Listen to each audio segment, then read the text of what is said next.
Über 15.000 Kilometer hat uns unser VW-Bus T3 durch Südamerika begleitet. Bis ans Ende der Welt nach Ushuaia und wieder zurück. Doch Paraguay und der Chaco waren dann doch zu viel. Seitdem haben wir mehr Zeit in der Werkstatt als irgendwo anders verbracht. Damit ist jetzt Schluss. Wir ziehen in ein Haus.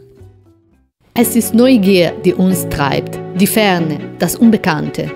Die Freiheit, mit den Jahreszeiten zu reisen. Aktuell sind wir in Südamerika. Willst du mit uns einen ganzen Kontinent entdecken? Dann buch jetzt dein Ticket. Was kostet das? Nichts natürlich, ist gratis. Na dann, bin ich dabei.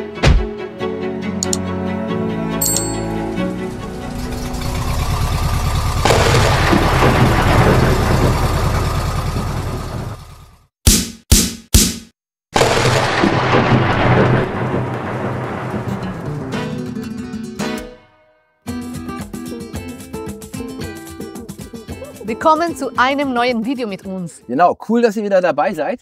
Und heute gibt es absolute Neuigkeiten. Das ist unsere Villa. Genau, wir haben Hermann verkauft und wir haben uns jetzt eine Villa im Regenwald gekauft. Wir wohnen jetzt im brasilianischen Regenwald. Die Story mit dem T3 ist beendet. Nein, natürlich nicht. Hermann steht da oben und was es mit dem Haus auf sich hat, das erzählen wir euch jetzt. In dieser Woche zeigen wir euch also, wie es hinter den Kulissen bei Rautos Bus aussieht. Wenn wir nicht gerade durch den wilden Chaco reisen, irgendwie die Atacama erkunden oder durch Patagonien gondeln, dann führen wir natürlich ein ganz normales Leben wie alle anderen auch. Wir brauchen in Abständen immer wieder die Zeit, um neue Abenteuer zu planen und auch einen Ort, an dem wir das Geld verdienen können, um die Abenteuer dann auch zu finanzieren. Wir haben uns dafür diesmal einen Ort gesucht, der wirklich abgelegen ist, mitten im Urwald und vor allem einen Ort, an dem die Leute nicht unsere Sprache sprechen, was uns einen riesen Vorteil verschafft, weil wir dadurch mehr Zeit haben, uns auf unsere Arbeit zu konzentrieren. Wir haben diesmal echt lange gesucht, aber wir haben was richtig Geiles gefunden. Es gibt ja für uns Dinge, die wichtig sind, die wir brauchen, wenn wir sowas mieten. Das heißt, erstens günstig. Das Ding hier kostet weniger als jeder Campingplatz, den wir überhaupt auf der gesamten Route gemietet haben. Außer für 60 Cent vielleicht irgendwo in Argentinien, in Rio Gallegos. Zum anderen ist uns wichtig, dass wir in der Natur sind. Wir wollen es grün um uns herum haben, kein Trubel, keine Hotels, kein Stress. So lässt sich am besten arbeiten. Drittens ist für uns wichtig Glasfaseranschluss, damit wir stabil arbeiten können. Ich muss auf dem deutschen Markt irgendwie agieren, das heißt, wir brauchen eine stabile Internetleitung. Viertens ist für uns wichtig, dass wir einfach zu Fuß einkaufen gehen können. Weil was bringt es uns, wenn wir da eine Stunde hin und her gondeln, 20, 30 Kilometer Offroad fahren müssen, um einkaufen zu gehen? Das nervt. So kann jeder einzeln einkaufen gehen und wir haben es schnell erledigt.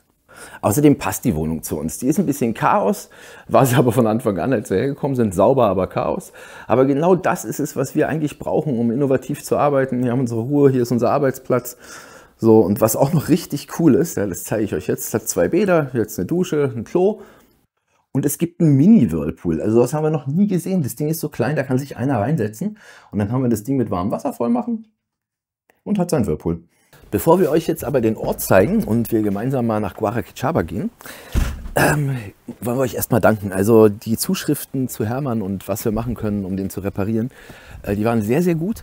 Und wir gehen auch davon aus, die meisten von euch haben mir gesagt, Synchronring im ersten Gang oder eben das Schaltgestänge.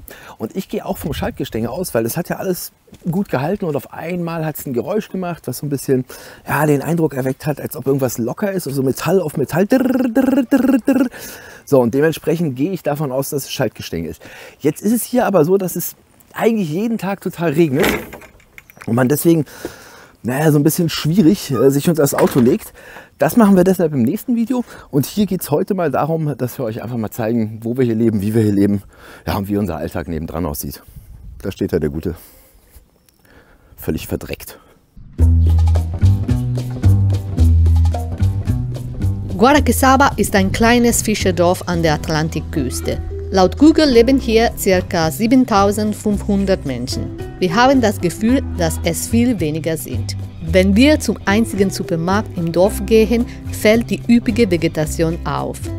Es ist wie in einem botanischen Garten. Wir kommen an riesigen Bananenpalmen und reifen Papayas vorbei.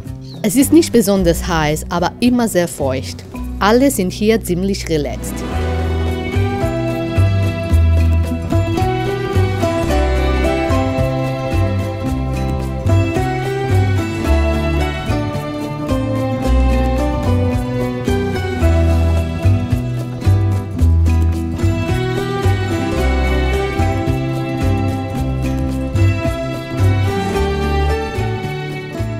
Wenn wir den letzten Berg geschafft haben, dann sind wir auch wieder zu Hause. Und dann geht es runter bis ans Meer. Wir sind ja unten, guckt euch das mal an hier. Hier geht es wirklich steil bergab. Doch hier ist alles voller, ja, also das ist ein botanischer Garten einfach.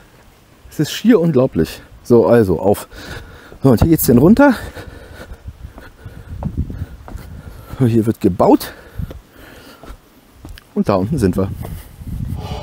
Wer uns verfolgt, weiß ja, dass wir leidenschaftlich gerne essen. Und die erste Sache, die wir immer machen, wenn wir ein neues Haus beziehen, ist Pizza. Ja, Björn macht die Pizza wirklich sehr gut. Meine Mama lässt die Pizza bei uns zu Hause für die ganze Familie machen. Ja, da bin ich echt total stolz drauf. Grüße gehen raus an Lucia. Wer Bock hat, da mitzumachen, das Rezept ist unten in der Videobeschreibung. Und schreibt uns doch einfach mal in die Kommentare, wie euer Ergebnis war und ob es euch geschmeckt hat.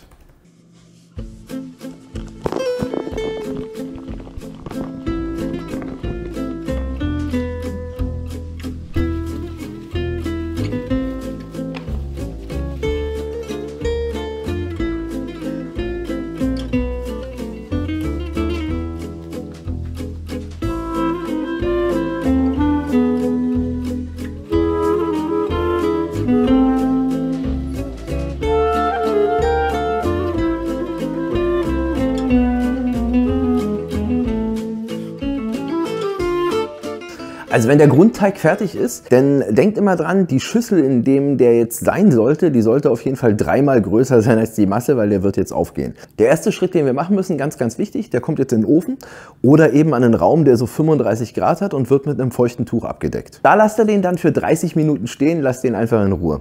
Und jetzt kommt ein Schritt, der ist ganz, ganz, ganz wichtig. Also wenn ihr einen Ofen habt, der mehr als 300 Grad erreicht oder ihr habt einen Pizzastein und kommt auch auf über 300 Grad in euren Ofen, dann braucht ihr den nächsten Schritt nicht machen. Für alle anderen, nach 30 Minuten den Teig raus und jetzt kommen da ein Esslöffel Olivenöl rein und ein Teelöffel Zucker. Nochmal durchmengen das Ganze und dann wieder für eine Stunde bei 35 Grad sozusagen Raumtemperatur oder im Ofen abgedeckt stehen lassen. Danach wird der Teig in seiner Schüssel dann luftdicht verschlossen. Wir haben leider keine Tupperschüssel, deswegen haben wir den jetzt einfach mit Frischhaltefolie umwickelt.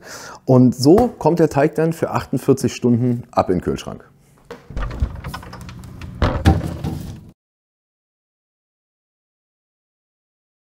So, jetzt ist der Teig ja 48 Stunden im Kühlschrank und ist da schön aufgegangen, ist gebobbelt und 2 Stunden vorm Backen holen wir den raus. Weil der muss sich wieder an die Raumtemperatur gewöhnen und wenn man es alles in einer Schüssel gemacht hat, muss man den noch aufteilen. Ich habe es jetzt in 2 gemacht, ich muss auch aufteilen. Das heißt, ich will die Größe des Teigs jetzt schon haben, die ich später auf dem Blech oder auf der Rundform verwende. Wenn man den später irgendwie zerreißt, dann hat man nicht mehr das gleiche Ergebnis, dann hat man nicht mehr diese Homogenität. Das heißt, wir separieren den jetzt, lassen den nochmal 2 Stunden draußen stehen und danach können wir den verarbeiten. Wenn man da jetzt dran riecht, ja, richtig sauer und dann arbeitet da, also man merkt richtig, dass der Teig halt lebt. Das sieht man auch an den ganzen Blasen. So, den teilen wir jetzt auf in 2 Stücke, das kann man ruhig mit dem Messer machen, das ist überhaupt nicht schlimm. Und unbedingt die Hände einmehlen und auch den Schnitt, weil sonst geht es ja eh wieder zusammen. Wunderbar. Und schon ein Teigstückchen. Können wir einen runden, homogenen Teig draus machen nochmal. Bisschen Mehl rein. Zack, bumm. Nummer 1. Und hier gleich Nummer 2. Da war ja schon Mehl drin. Und dann macht ihr ein T-Shirt nass oder ein Handtuch oder irgendeine Textilie, damit man den Teig damit abdecken kann. Ja, und warum deckt man den ab? Damit er keine Haut bildet. Wenn wir den jetzt draußen stehen lassen, würde der anfangen, eine Haut zu bilden und die nimmt die gesamte Elastizität weg. Das heißt, der Teig reißt am Ende. Und wir wollen den ja mit der Hand später bearbeiten, damit der dann in seiner Form ist. Und dafür muss der schön elastisch sein. Das alles kommt jetzt rein in den Ofen. Den hatte ich so mal kurz angemacht. Also der müsste so bei 36 Grad sein, dass es da schön vor sich hin leben kann.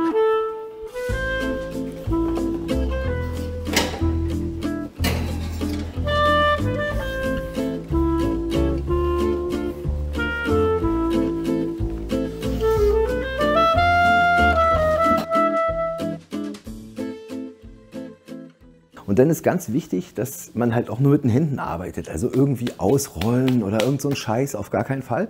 Sondern wirklich nur mit den Händen arbeitet. Der Teig, der ist so feucht, wenn man den nach Anleitung gemacht hat, dass der wirklich überall klebt. Also es muss wirklich ganz viel Mehl auf dem Tablett sein. Man muss gucken, dass man die Hände total mehlig hat, weil sonst hat man keine Chance. Und man muss natürlich auch gucken, dass die Backform eingefettet oder also ich mache immer ganz kleine Tropfen Öl auf die, ich habe so eine Rundform jetzt hier oder auch beim Backblech mache ich tropfenweise wirklich ganz feinen Ölfilm drauf und vielleicht so ein Hauch Mehl, also nicht mehr, sonst verändert es den Geschmack. Dann mehlen wir uns die Hände richtig ein, damit wir den Teig da rauskriegen. Der ist jetzt noch in der Schüssel und läuft da vor sich hin. Und den dann auch möglichst versuchen, schon in so einer Kugelform herauszukriegen, weil wir wollen ja am Ende eine runde Pizza heute erzeugen. So, und dann ist der wirklich so weich und zieht sich, dass man versuchen muss, den schon mal als rundes Ding hinzutun und dann mit den Fingern die Luftblasen nach außen hin drücken. So, dann zieht man sie im Kreis, vernünftig auf das, auch alles mit den Händen, in die Backform rein. So, und drückt jetzt natürlich nicht irgendwie drauf auf die Masse, sondern gar nichts. Das Ziel ist, in der Mitte halt überhaupt keine Luftblase zu haben und eine ganz flache Teigschicht und am Rand die ganze Luft zu haben, dass der Teig dort aufgeht. Und dann wollen wir natürlich auch schauen, dass sie unten ganz leicht knusprig ist und der Rand eigentlich eher gummiartig. Eine napolitanische Pizza klappt man oft so nach innen ein und isst die dann so als ganzes Stück. Dann habe ich natürlich vorher schon Tomatensauce angerührt. Und die Tomatensauce, da ist nur Salz, Pfeffer, Oregano drin und man muss gute Tomaten nehmen. Also wir nehmen immer von Chirio oder von irgendeiner anderen guten italienischen Firma, wenn es geht, weil die dürfen halt einfach überhaupt keine Säure haben. Wenn die Säure haben, dann schmeckt die Pizza schon scheiße. Das müssen wirklich richtig gute, bis zum Ende ausgereifte Tomaten sein. Verteilen, nicht zu viel, nicht zu wenig. Und natürlich dann, wenn die Tomatensauce verteilt ist, so, dann kommt der Käse drauf als allererstes und nicht etwa zuerst der Belag und der Käse oben drüber. Das ist hier kein Gratin, sondern Tomatensauce und Käse kommen zuerst. Also die Pizza Margherita ist immer das Grundgerüst und alles andere kommt oben drüber, bei einer runden Pizza.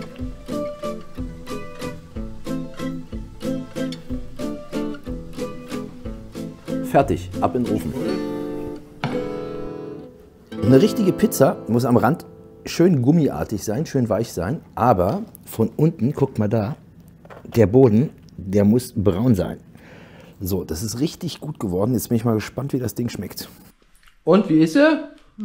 Excelente. Der mejor siempre más. Ja, perfekto. Lo dices a tu madre, por favor.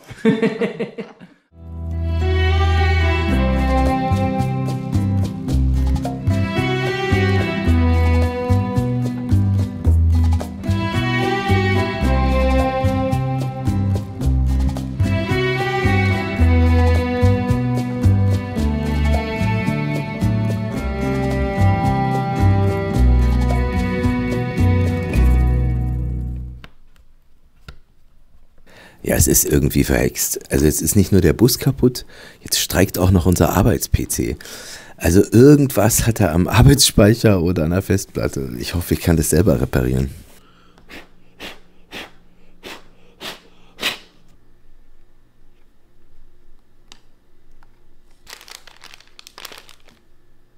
Nee, die passt. Ach doch, die könnte passen, die könnte passen. Ja. Die könnte passen. Ja.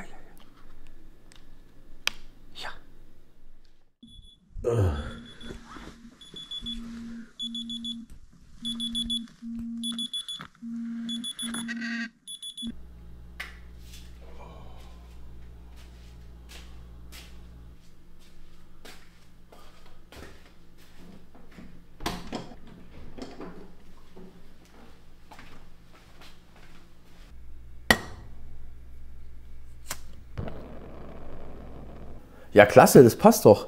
Denn steht der 10.04. um 14 Uhr. So machen wir das. Das Ding halten wir so fest. Sie kriegen eine Einladung, auf die bitte antworten. Und wenn irgendwas dazwischen kommt, sprechen wir nochmal. Aber ansonsten haben wir das Ding fixiert. Gut. Wünsche Ihnen was. Alles Liebe. Ciao. Wunderbar. Wunderbar, wunderbar, wunderbar, wunderbar. Ja. Ihr habt ja oft gefragt, was wir machen. Hier seht ihr das live. Es ist jetzt 3:45 Uhr, in Deutschland 8:45 Uhr. Deswegen ist es ganz gut, dass wir in Brasilien sind. Vorher waren es schon 6 Stunden, das ist dann noch ätzender. Eigentlich ein geiler Moment. Also es ist ruhig, es ist dunkel, man kann sich wirklich auf die Arbeit konzentrieren, alle schlafen noch. Ist perfekt. Und mein Job besteht halt darin, wir sind Vertriebsoptimierer. Also ich mache schon, seitdem ich 18 bin, Verkauf. Und meine Aufgabe besteht darin, Teil der Vertriebskette zu sein für einen großen IT-Konzern. Und das kann ich von überall her machen. Das heißt, wir brauchen einfach nur eine stabile Leitung. Ich muss morgens halt saufrüh raus, Alessandra kann ausschlafen. Und so verdienen wir das Geld, damit wir uns dann auf neue Abenteuer konzentrieren können. So, ich muss jetzt weitermachen, wir sehen uns später.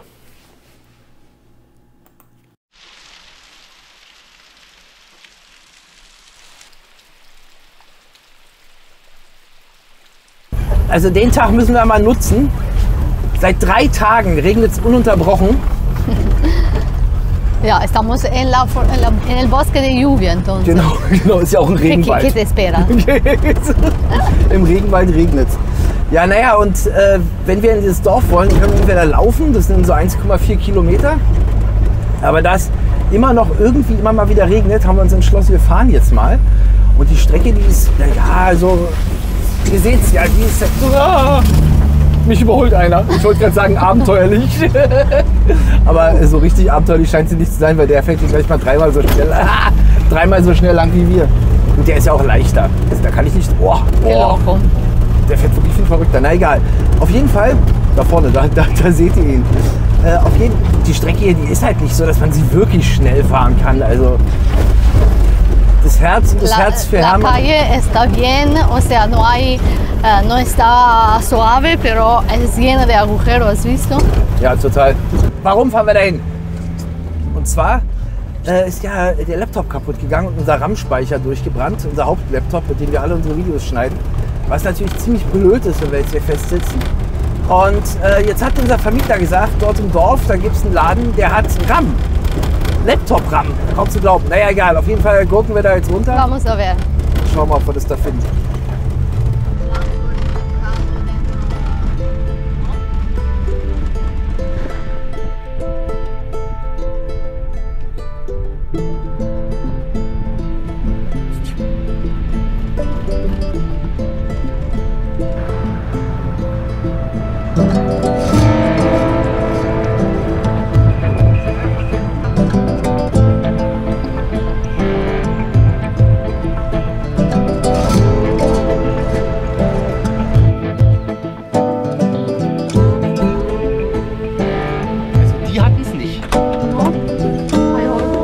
Ja, Jefferson ist da vorne. Neben dem Friseur.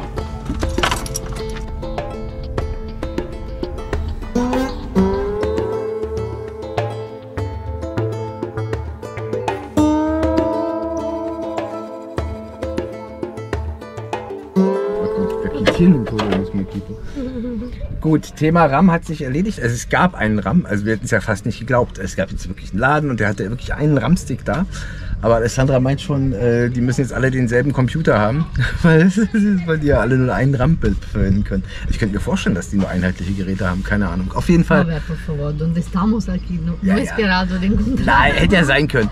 Egal, also wir sind hier wirklich so weit abgelegen, dementsprechend egal. Irgendwie kriegen wir das schon weiter. Irgendwie kriegen wir das Ding schon repariert. So, wollen wir noch was einkaufen gehen schnell? Ja. Sí, vamos.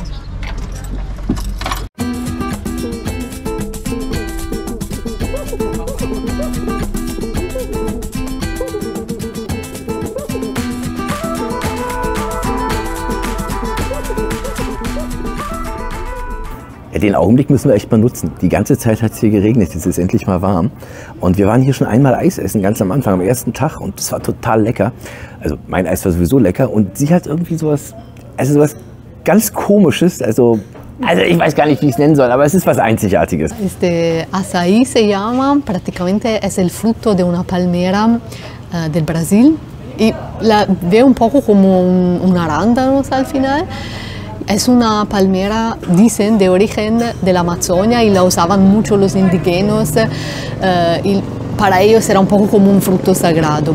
Y se dice tienen propiedad antioxidante y antiinflamatoria. Entonces, a mí me gusta.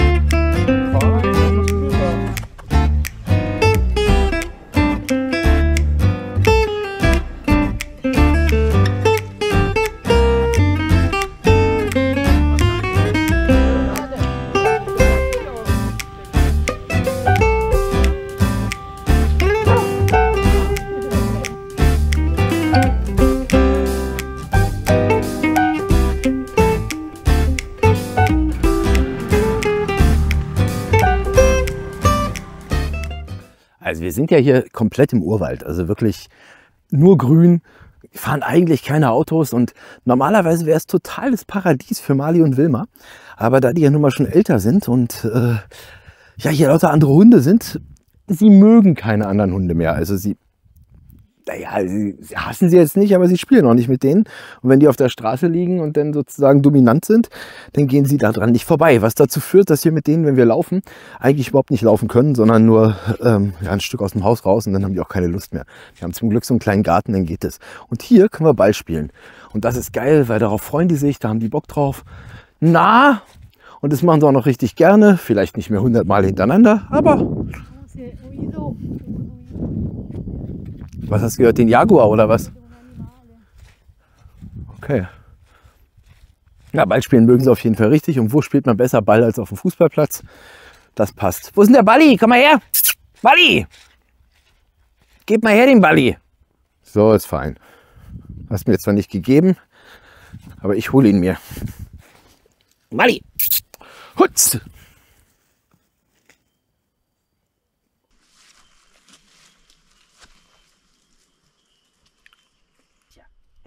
Wilma, nein, ey. Das ist ein Perro.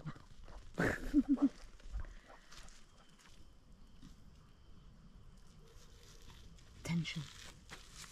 Es gibt Tension.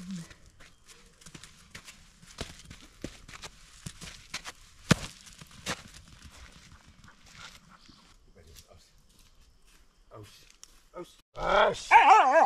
Was? Willst du denn?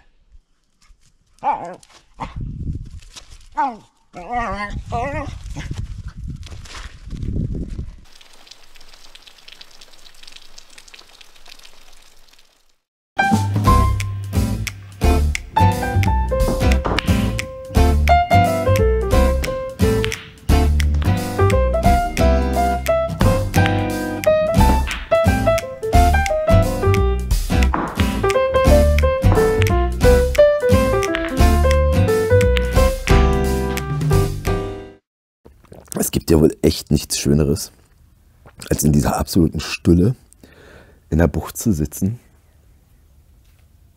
und einfach mal den Blick darüber schweifen zu lassen und einen Kaffee zu trinken. Wir sind jetzt schon seit über einer Woche hier und bleiben sicherlich noch einen ganzen Monat. Im Herbst ist in meinem Business einfach die beste Zeit, ums Geld zu verdienen. Und wir brauchen die Kohle für neue Abenteuer. Wir wollen im Sommer nach Bolivien, wir wollen nach Peru. Die Reise geht weiter und dann geht es ja erst richtig los mit Südamerika und dafür ist immer gar nicht so blöd, ein bisschen Polster zu haben. In der Zeit wird es natürlich schwieriger zu arbeiten, beziehungsweise wenn man im Bus ist, ist es generell schwierig. Deshalb wird es nächste Woche auch mal kein Video von uns geben. Wir wollen euch hier nicht langweilen und uns irgendwie beim Kaffee trinken und beim Pizzabacken filmen. Das ist nicht das Ziel. Wir sind ein T3 Abenteuer-Reisekanal und das soll auch so bleiben. Und dadurch, dass wir nur am Arbeiten sind, ist außerdem seit mittlerweile 7 Tagen draußen nur regnet. Also heute ist ausnahmsweise nicht, aber die ganzen anderen Tage hat es geregnet. Haben wir überhaupt gar kein interessantes Material, was wir in irgendeiner Art und Weise verwerten können. Und deshalb kommt unser nächstes Video erst in 2 Wochen. Wir sind natürlich jetzt nicht untätig hier. Wir werden in der Zwischenzeit ein paar Änderungen an Hermann vornehmen. Also wir werden ihn zum Reisemobil 3.0 transformieren. Auch darüber wird es ein Video geben. Und Alessandra ist schon seit 3 Wochen, arbeitet die da schon dran. Wir machen die erste Reisedokumentation, den ersten Teil unserer Reisedokumentation, heißt die ersten 6 Monate, die wir in Südamerika verbracht haben. Darüber machen wir eine richtige Doku. Und da ist sie schon seit ein paar Wochen dran. Und ja, das läuft auch im Hintergrund. Also seid gespannt, es kommt einiges. Naja, was wollte ich noch sagen? Noch sagen? Todavía, ¿cuánto hablas tú? Deciste gracias para el soporto. Nee, das habe ich vergessen, Ja. absolut. So, muchas gracias para el soporto de todas las maneras, de todos los lugares. Gracias y también en PayPal con los comentarios y todo. Ja, super, super, super, super geil von euch. Und wir sehen uns in 2 Wochen wieder. No, Ja, bis zum nächsten Mal. vamos a trabajar. Ciao.